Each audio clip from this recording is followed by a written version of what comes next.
प्रणाम सभी भैया बहनों को। कक्षा 12वीं कृषि संकाय के फसल उत्पादन एवं उद्यान शास्त्र में इकाई क्रमांक 1 जल निकास नए ब्लूप्रिंट के आधार पर इस प्रकार 2 अंक के प्रश्न और 3 अंक के प्रश्न इस इकाई से पूछे जाएंगे, जिसको हमने इस वीडियो में समझाने का प्रयास किया है। पिछला वीडियो जो था उसमें 4 अंक और 5 अंक के प्रश्न थे और इस स्लाइड में 2 अंक और 3 अंक के प्रश्न पूछे गए हैं। जहाँ डाल डाल पर सोने की चिड़िया करती है बसेरा, वो भारत देश है मेरा, वो भारत देश है मेरा। प्रश्न है पहला, जल निकास किसे कहते हैं? खेत में भरे हुए अनावश्यक पानी को या फालतू पानी को कृत्रिम रूप से बाहर निकालना जल निकास कहलाता है। तो जल निकास के उद्देश्य क्या है? तो जल निकास का उद्देश्य है भूमि को दलदली होने से बचाने के लिए। पानी निकाल देंगे तो भूमि दलदली नहीं होगी। भूमि की जुताई बुआई समय पर करने के लिए। अगर दलदल निकाल देंगे, पानी निकाल देंगे तो जुताई बुआई व निदाई गुड़ाई समय पर हो जाएगी। तीसरा आता है भूमि का तापमान सही रखने के लिए। टेम्परेचर भूमि का सही रहेगा तो अंकुरण भी सही रहेगा, पौधों की वृद्धि भी सही रहेगी। जहाँ ऋषि मुनि जपते प्रभु नाम की माला,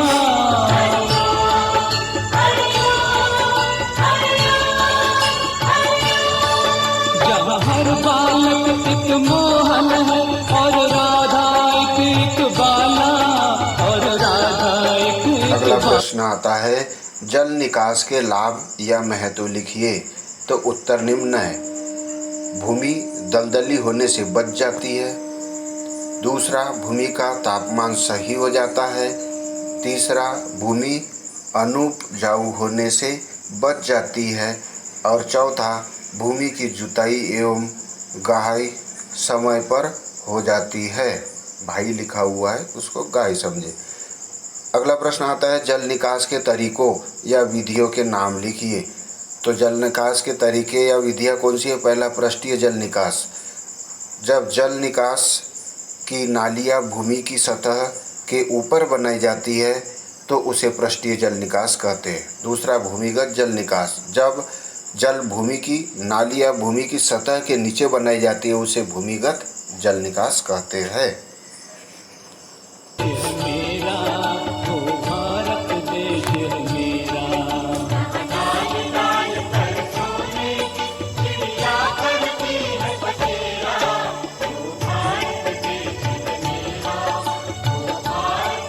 प्रश्न देखते हैं अगला, भूमिगत जल निकास के प्रकार लिखिए। तो भूमिगत जल निकास के प्रकार है, पहला टाइल्स जल निकास, दूसरा पाइप जल निकास, तीसरा स्टोन जल निकास, चौथा मोल जल निकास और पांचवा पोल जल निकास। टाइल्स के द्वारा, पाइप के द्वारा, स्टोन के द्वारा, मोल के द्वारा और पोल के द्वारा। भूमिगत जल निकास के 2 गुण तथा दोष लिखिए। तो गुण है भूमिगत जल निकास के, पहला कृषि क्रियाएं करने में परेशानी नहीं आती, अंदर नालियाँ रहने से ऊपर फसल हो जाती है। दूसरा, नालियों की बार बार मरम्मत नहीं करनी पड़ती है। तीसरा, भूमि कटाव की संभावना कम रहती है। दोष, पहला, नालियाँ बनाने में खर्च अधिक आता है और दूसरा, नालियों का आकार घटाया बढ़ाया नहीं जा सकता। तो भूमिगत जल निकास के गुण और दोष यहाँ समझाए गए हैं। कृपया इस स्लाइड को हम स्क्रीनशॉट लेकर के लिखने का काम करेंगे।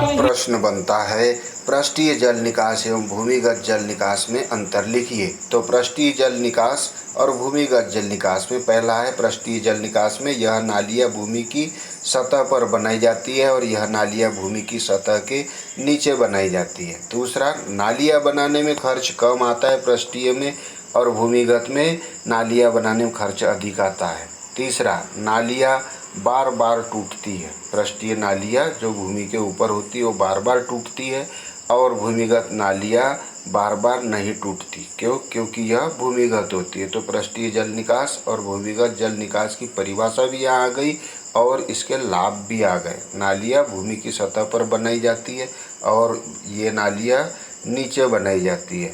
नालियाँ बनाने में खर्च कम आता है और इसमें खर्च अधिक आता है, बार बार टूटती है, और ये नालियाँ बार बार नहीं टूटती है।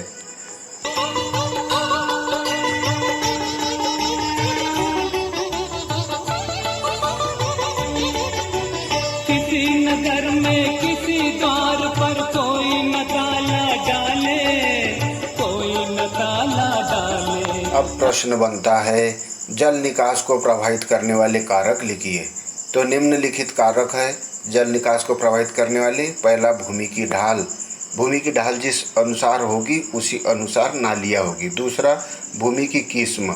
अगर भारी भूमि है, काली भूमि है, तो हम भूमिगत नालियाँ बनाएंगे, और हल्की भूमि है तो पृष्ठीय नाली बनाएंगे। फिर है भूमि की कीमत। कीमत अधिक होने पर हम वहाँ भूमिगत नालियाँ बनाएंगे और कम होने पर हम ऊपरी नालियाँ बनाएंगे। किसान की आर्थिक स्थिति, धन अगर अधिक है तो भूमिगत नाली, और कम अगर धन है हमारे पास तो ऊपरी पृष्ठीय नालियाँ।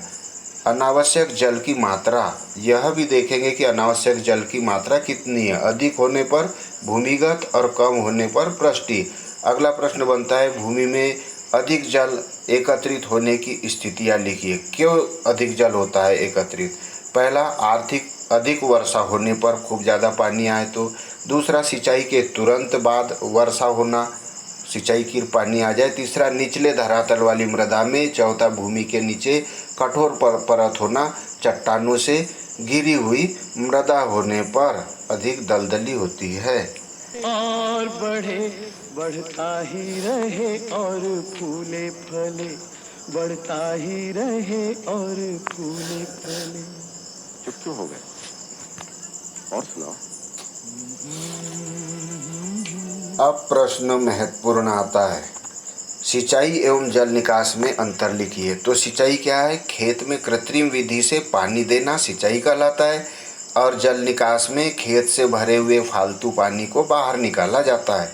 दूसरा, सिंचाई करने से खेत का जल स्तर ऊपर उठता है, और जल निकास में जल निकास करने से खेत का जल स्तर नीचे गिरता है। सिंचाई की आवश्यकता वर्ष भर होती है और जल निकास की आवश्यकता केवल वर्षा ऋतु में होती है।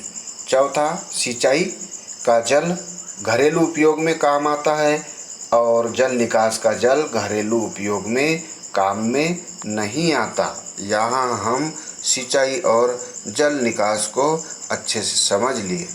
क्या है? कृत्रिम विधि से पानी देना सिंचाई, और खेत से अनावश्यक जल को बाहर निकालना जल निकास। खेत का जल स्तर ऊपर उठता है सिंचाई से, और जल निकास से खेत का जल स्तर नीचे गिरता है। काले गोरे का भेद नहीं, हर दिल से हमारा नाता है।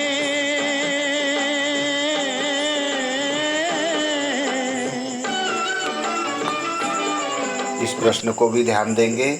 जल निकास की विभिन्न प्रणालियों के नाम लिखिए। कौन कौन सी जल निकास की प्रणालियाँ? पहला, प्राकृतिक विधि। दूसरा, हेरिगबोन प्रणाली, और तीसरा, गिरिडोन प्रणाली। प्राकृतिक, हेरिगबोन और गिरिडोन। पिछले पीडीएफ में हमने इन तीनों को अच्छे से समझ लिया है। अगला प्रश्न आता है, कच्ची, खुली या अस्थायी नालियों के 2 लाभ और 2 हानियाँ लिखिए। तो पृष्ठीय नालियों के लाभ है, नालियाँ बनाने में खर्च कम आता है, ऊपर बनाई जाती है इसलिए खर्च कम आता है। दूसरा, नालियों का आकार घटाया या बढ़ाया जा सकता है। जब भी ज़्यादा पानी आए तो बढ़ा दिए, कम पानी आए तो कम कर दिए। हानियाँ कौन कौन सी है? पहला है नालियाँ बार बार टूट जाती है, ऊपरी नालियाँ। दूसरा, कृषि क्रियाएं करने में परेशानी आती है। और तीसरा, भूमि कटाव की संभावना रहती है, बार बार भूमि बहती है, अपरदन मृदा का अधिक होता है। जहाँ राम अभी तक है नर में, नारी में अभी तक सीता है।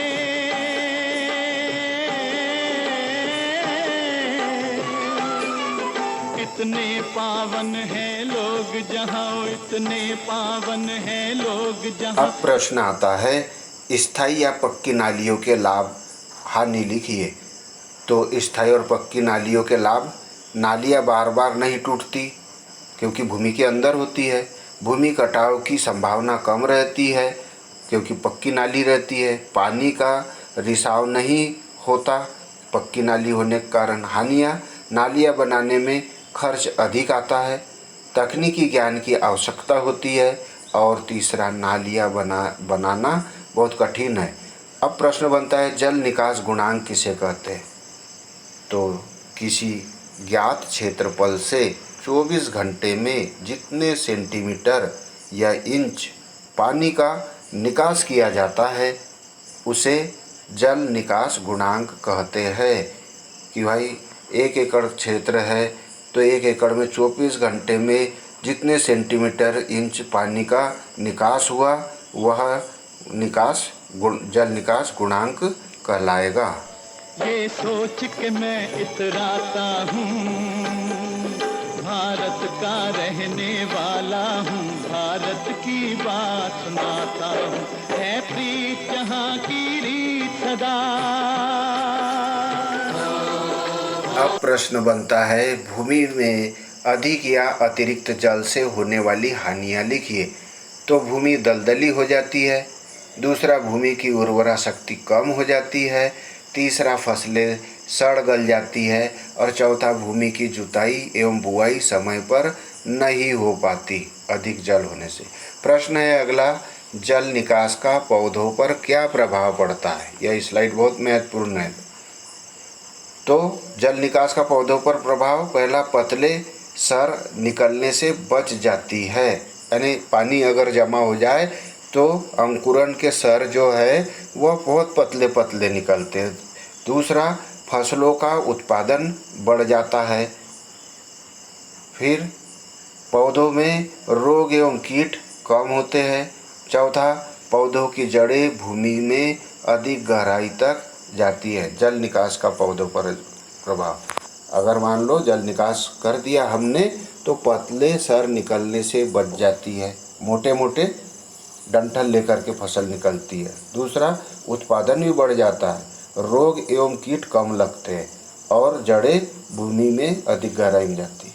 प्रणाम सभी भैया बहनों को।